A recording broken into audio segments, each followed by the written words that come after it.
j'espère que vous allez bien. Alors aujourd'hui on se retrouve dans une nouvelle vidéo planeur et j'avais envie de vous parler un petit peu d'une nouvelle tendance qui est le clear planner.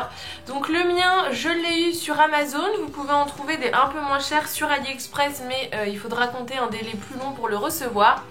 Mais qu'est-ce qu'un clear planner? C'est tout simplement un planeur complètement transparent et qui est, vous voyez, assez souple au niveau de la couverture. Donc c'est quelque chose qu'on voit beaucoup en ce moment, surtout sur Instagram je trouve. Alors les avantages c'est que ça ne coûte pas très cher. Vous en trouvez sur AliExpress pour environ 5 € et le mien j'ai dû payer 10 € sur Amazon en livré en une journée.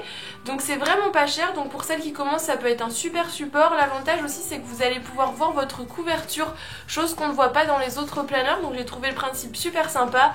Bon, petit inconvénient, c'est beaucoup moins solide qu'un planeur classique, mais je trouvais ça sympa d'essayer un petit peu ce genre de support. Donc aujourd'hui ce qu'on va faire c'est que je vais le décorer avec vous avec une collection de Amy Tangerine. Je vous mets bien sûr tous les liens dans la barre d'informations, le lien, mon lien Amazon, et si je le trouve sur AliExpress je vous mettrai un lien aussi, et bien sûr le lien des articles que je vais utiliser. Si ce genre de vidéo vous plaît, n'hésitez pas à me mettre un petit pouce bleu et dites-moi d'ailleurs dans les commentaires si vous avez testé ou non cette tendance et si vous allez ou non craquer. Du coup je vous laisse avec la décoration de ce clear planner et je reviens à la fin pour vous montrer ça. Alors du coup pour cette vidéo j'ai décidé tout compte fait de vous faire une petite voix off pour vous donner les explications lors de la réalisation. Vous me direz dans les commentaires si vous préférez que je vous laisse en musique ou que si vous commentez un petit peu ce que je fais.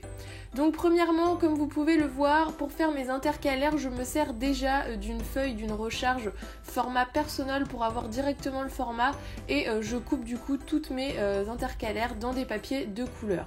Alors le problème avec cette collection c'est qu'il y a pas mal de motifs comme la plupart des collections d'été j'ai l'impression. Donc j'ai essayé de choisir au maximum des papiers sur lesquels je vais pouvoir travailler mais vous allez voir que c'est assez compliqué.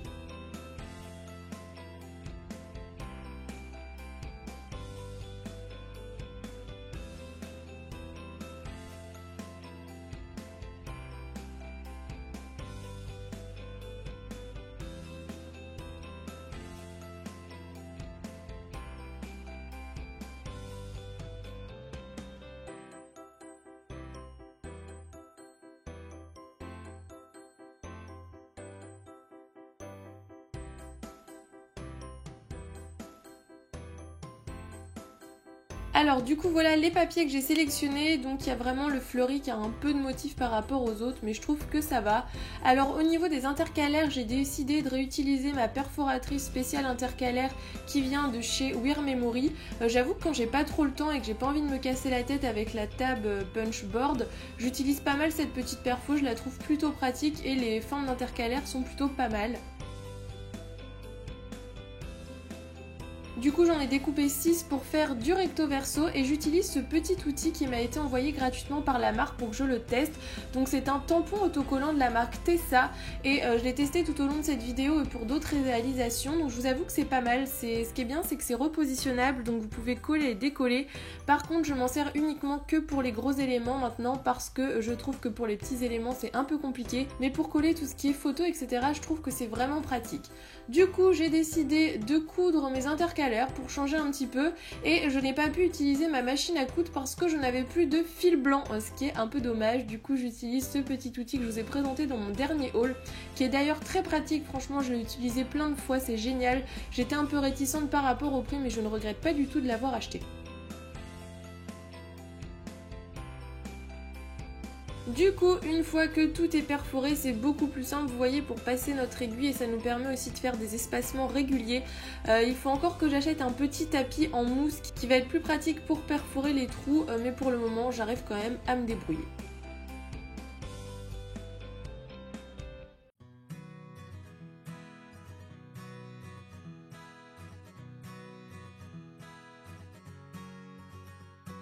Du coup voilà ce que ça donne, je trouve que ça rajoute un petit côté sympa aux intercalaires et une petite décoration en plus.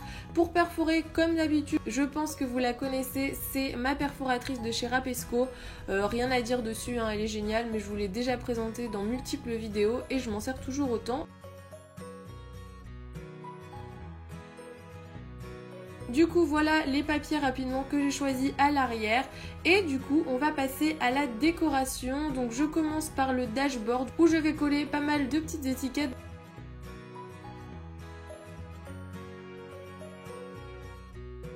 Donc vous voyez, j'utilise encore le petit outil qu'on m'a envoyé, mais j'avoue que maintenant je l'utilise uniquement pour coller mes photos.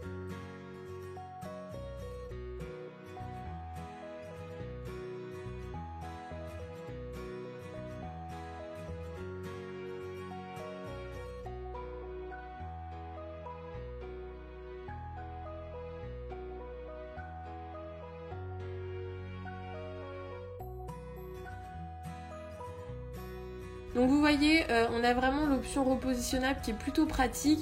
Bien sûr, je vous mets le lien dans la barre d'informations. Et ce que j'aime avec cette collection de papier, c'est que je trouve les couleurs vraiment magnifiques. On est vraiment dans des teintes super pastel. C'est dommage que les papiers soient autant chargés parce que je trouve que les embellissements sont super sympas. Vous allez voir aussi, je vais utiliser le book de stickers.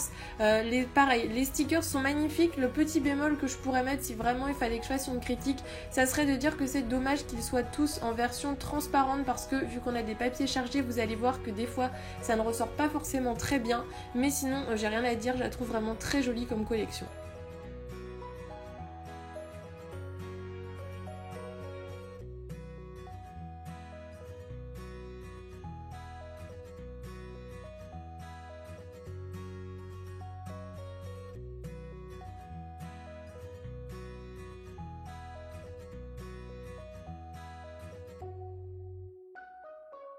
Du coup, j'ai fini mon dashboard, je vais passer au second intercalaire. Donc j'ai eu beaucoup de mal avec cet intercalaire-ci, du fait que le papier soit très chargé. Donc j'ai décidé de mettre une chute de papier jaune pour essayer de cacher un petit peu le motif et pouvoir faire plus de choses niveau déco. Mais vous allez voir que l'inspiration n'était pas là. Je vais juste coller mon papier, ensuite je vais le laisser de côté et je reviendrai dessus à la fin. C'est souvent ce que je fais quand j'arrive pas à trouver d'idée, je me prends pas la tête, je passe à celui d'après et je reviens à la fin et souvent je trouve une idée. Mais j'évite de rester 1 heure sur la même chose parce que à force de bloquer, souvent on finit par faire quelque chose qui nous plaît pas. Du coup, je vous disais, je passe au troisième intercalaire, donc c'est dommage, cette carte est magnifique, mais elle ne rentrait pas, donc j'ai dû couper un bout de la queue du pan. C'est vraiment dommage, comme je vous disais, parce que je la trouvais magnifique, mais c'est pas grave, au moins maintenant, elle rentre sur mon intercalaire. Du coup, j'ai décidé d'utiliser un papier pour mater ma petite carte, donc un papier version fleurie. Et vous allez voir que cet intercalaire est vraiment à tendance fleur.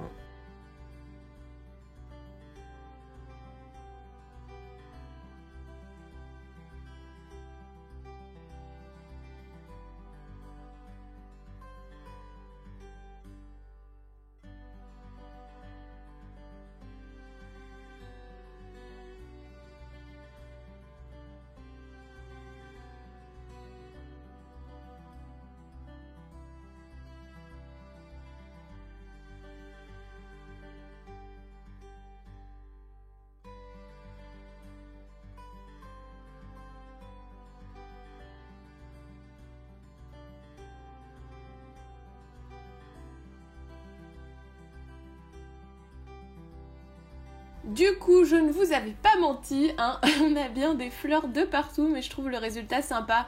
Bon, il y aura encore le débat sur ceux qui trouvent que c'est trop chargé, mais bon, je me dis que tant que j'aime bien, c'est le principal. Et ensuite, pour la dernière intercalaire, j'ai choisi d'utiliser ce papier Polaroid, donc non pas pour les motifs parce qu'on ne va pas les voir, mais pour ajouter une petite touche foncée pour que ma carte ressorte bien au niveau de ma page, vu qu'elle est aussi assez chargée. Et du coup, comme à mon habitude, vous me connaissez, je ne pouvais pas faire une réalisation sans mon petit recyclage de bouts de papier. Donc là, je déchire plusieurs petites chutes et je vais venir les superposer pour faire une déco.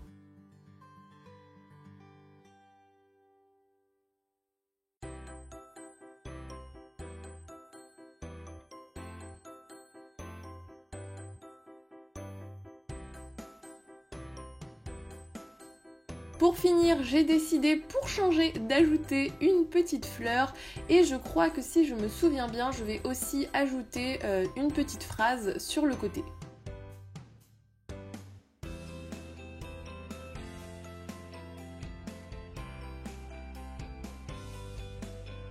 Du coup, nous allons revenir à mon intercalaire assez compliqué. Vous voyez, j'ai toujours ma petite assistante à côté de moi. Elle aime bien se balader sur le bureau quand même. Donc du coup, j'ai décidé d'utiliser pratiquement que des stickers. Et je vais venir faire une déco tout le long de ma ligne de découpe. J'ai décidé aussi d'ajouter ce petit embellissement qui est en fait l'embellissement d'un pompon que j'ai reçu cassé. Donc je recycle hein, même quand c'est cassé. Donc je vais venir attacher à l'arrière avec du fil blanc. Et du coup, je continue ma petite ligne d'embellissement et tout compte fait, je trouve que le résultat est plutôt sympa.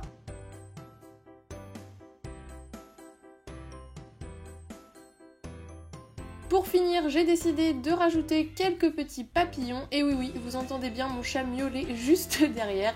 C'est les aléas de la voix off.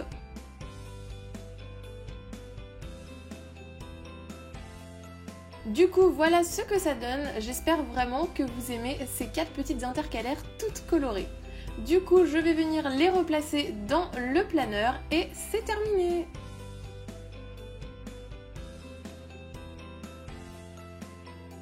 Du coup tout le monde, voilà ce que ça donne. Donc avec le dashboard, bien sûr je n'ai pas encore mis de papier à l'intérieur. Je n'ai pas décoré les arrière-plans, j'ai juste mis des feuilles à motifs. Donc nous avons la première intercalaire avec une petite pastèque qui bouge. La seconde avec un magnifique pan et des décos avec des fleurs. Et le dernier comme ceci avec une petite accumulation de chutes de papier. Donc voilà un petit peu ce que ça donne. J'espère que cette vidéo vous aura plu et que vous aurez été content de découvrir le principe du clear planner. N'hésitez pas à mettre un petit pouce bleu si vous avez aimé cette décoration. Tous les liens sont dans la barre d'informations et nous on se retrouve très vite pour une nouvelle vidéo. Bye bye!